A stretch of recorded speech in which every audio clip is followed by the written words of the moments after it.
বিসমিল্লাহির রহমানির রহিম। সম্মানিত করদাতা, আপনাদের জন্য আজ একটি গুরুত্বপূর্ণ বিষয় নিয়ে হাজির হয়েছে। আপনি একটি বাড়ি বা ফ্ল্যাট নির্মাণ করেছেন, সেই ব্যয় আয়কর রিটার্ন ফাইলে কিভাবে প্রদর্শন করবেন? আয়কর বিষয়ে সচেতনতা বৃদ্ধি করাই আমাদের মূল লক্ষ্য। আপনি কি একটি খালি প্লটে বাড়ি নির্মাণ করছেন?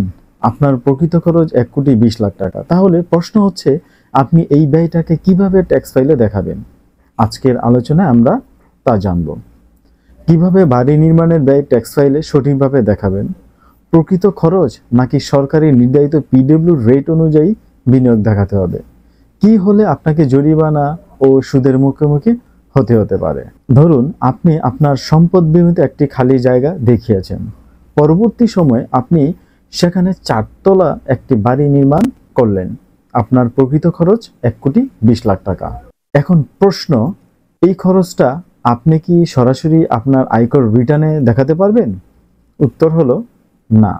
কেন? আয়কর আইনের বিধান অনুযায়ী আপনাকে বাড়ি নির্মাণ ব্যয় পিডব্লিউ রেট অনুযায়ী দেখাতে হবে। পিডব্লিউ মানে পাবলিক ওয়ার্কস ডিপার্টমেন্ট, অর্থাৎ সরকার নির্ধারিত জনপূর্ত মন্ত্রণালয়ের হার অনুযায়ী বিভিন্ন ধরনের নির্মাণ ব্যয়ের একটি মানদণ্ড। এই রেট অনুযায়ী প্রতি বর্গমিটার নির্মাণের কত টাকা খরচ ধরা হবে তার নির্দিষ্ট তালিকা রয়েছে। সর্বশেষ এই রেট সংশোধিত হয়েছে গৃহায়ন ও গণপূর্ত মন্ত্রণালয়ের পত্র নম্বর 25 তারিখ 28 ফেব্রুয়ারি 2022। এই রেটে বিস্তারিত পাবেন। আয়কর আইন ও তথ্য সংকলন বই এর 426 থেকে 437 পৃষ্ঠা পর্যন্ত রেটগুলো দেওয়া আছে, আপনারা দেখে নেবেন। অনেক করদাতা ভাবেন যেহেতু আমি প্রকৃত খরচ করেছি সেটাই রিটার্নে দেখাবো, কিন্তু এটি একটি ভুল ধারণা।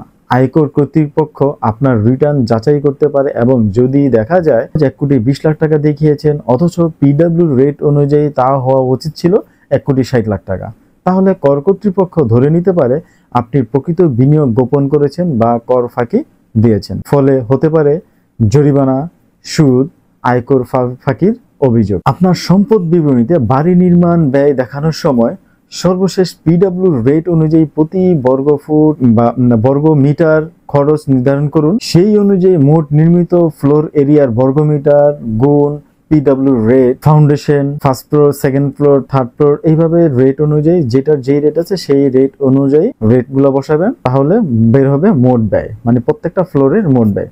মোট ব্যয়ের সাথে কি কি যোগ হবে, কি কি বাদ যাবে, এই বিষয়গুলো অভিজ্ঞ ট্যাক্স কনসালটেন্ট বা আয়কর আইনজীবীর পরামর্শ নিলেই আপনি জানতে পারবেন। এই ব্যয় স্থাবর সম্পদে বিনিয়োগ বা অবকাঠামো নির্মাণ ব্যয় হিসেবে সম্পদ বিবরণীতে অন্তর্ভুক্ত করুন। প্রয়োজন একজন অভিজ্ঞ ট্যাক্স কনসালটেন্ট বা আয়কর আইনজীবীর পরামর্শ নিন পিডব্লিউডি রেট অনুযায়ী একটি নির্ভুল বিনিয়োগ বের করার জন্য। দেশের নাগরিক হিসেবে কর পরিশোধ করা আমাদের আইনি দায়িত্ব এবং নৈতিক কর্তব্য। আপনার বিনিয়োগ গোপন করলে আপনি শুধু ঝুঁকিতেই পড়বেন না, দেশও হারাবে উন্নয়নের সম্ভাবনা। কর দিন সঠিকভাবে, বিনিয়োগ দেখান যথাযথভাবে এবং নিরাপদ থাকুন আইনগতভাবে। আপনার একটি ভুল তথ্য আপনার বিরুদ্ধে হতে পারে আইনগত বিপদ, তাই সবসময় আপডেট থাকুন, সচেতন থাকুন। পিডব্লিউডি রেট অনুযায়ী বাড়ি নির্মাণ ব্যয় সঠিকভাবে দেখান, আইন মেনে রিটার্ন দিন, নিরাপদে থাকুন। কর দিন গর্ব করুন, পিডব্লিউ রেট মেনে বিনিয়োগ দেখান, আইন মেনে চলুন, বাংলাদেশ এগিয়ে। ধন্যবাদ সবাইকে ধৈর্য নিয়ে দেখার জন্য। ভালো থাকবেন, সুস্থ থাকবেন। আসসালামু আলাইকুম।